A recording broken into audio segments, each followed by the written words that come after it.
מקרי אלימות רבים מתרחשים לאחרונה בארץ. הדבר בא לידי ביטוי באלימות מילולית, נפשית או פיזית, כמו מכות, שוד, רצח, ואני מרשה לעצמי לכלול תחת אותה כותרת גם את תאונות הפגע וברח.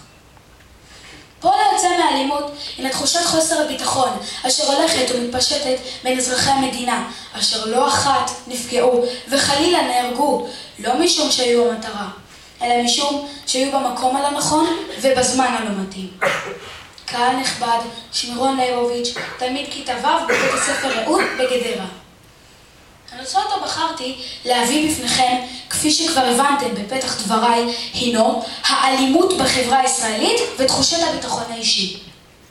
האלימות לא חייבת להיות רק פיזית, לעתים אלימות מילולית או נפשית גרועה בהרבה, ותוצאותיה עלולות להיות חמורות עד מאוד, לפעמים אף יותר מאלימות פיזית. ישנם אנשים אשר כלואים במוסדות סגורים לאחר שעברו התעללות, וישנם אנשים אשר סובלים מבעיה פסיכולוגית כתוצאה מהתעללות, כגון הפרעת זהות דיסוציאטיבית, או בשמה מוכר יותר, אישיות מפוצלת. לצערי, גם אני, כילד צעיר, מתקשה לראות ולהבין את האירועים הללו אליהם אני נחשף דרך אמצעי התקשורת. לאלימות סיבות רבות ומגוונות, אך אף אחת מהן אינה מצדיקה אותה. ויכוח בין אנשים צריך וחייב להתנהל באופן מנומס, תוך כיבוד דעתו של האחר. עידוד של קבוצת ספורט יכול וחייב לעשות באופן מתורבת ולא מתלהם, גם הפסד יש לדעת לקבל.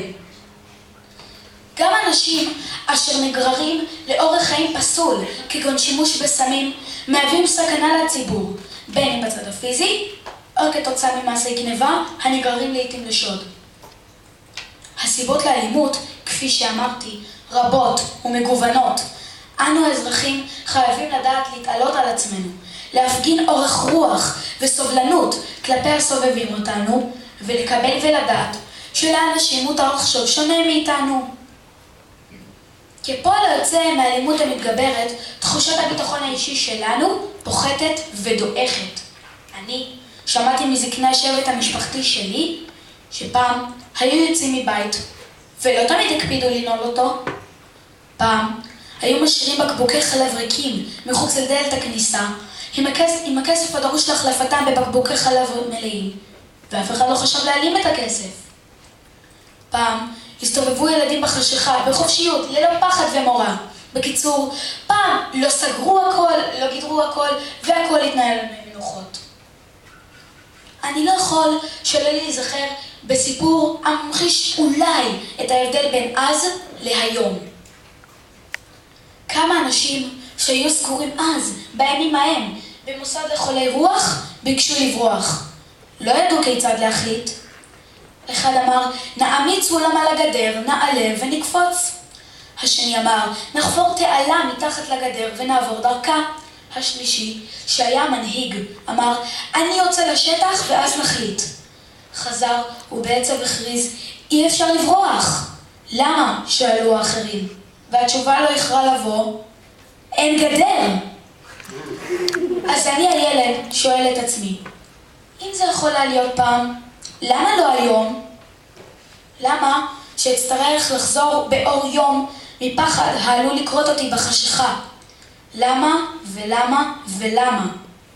ואני מאמין שלכל למה יש פתרון. הפתרונות יכולים להיות בחינוך, בהקניית ערכים ובהבנה של כל אחד ואחת מאיתנו, שמה שקורה היום לאחר עלול לקרות מחר לנו. המחשבה שלי זה לא יקרה כבר עברה מן העולם. רבים וטובים שחשבו כך כבר אינם בריאים או שאינם איתנו. מי לא מכיר מישהו שזה קרה לו או למישהו במשפחתו? אני רוצה לקוות ולהאמין שלא ירחק היום ואחראים על אכיפת החוקים יעשו זאת ללא סייגים. בתי המשפט יענישו בחומרה מרבית את האשמים, ואנחנו כולנו, צעירים ובוגרים, קטנים כגדולים, נוכל לחזור ולהרגיש את תחושת הביטחון האישי אשר כל כך חסרה לנו היום.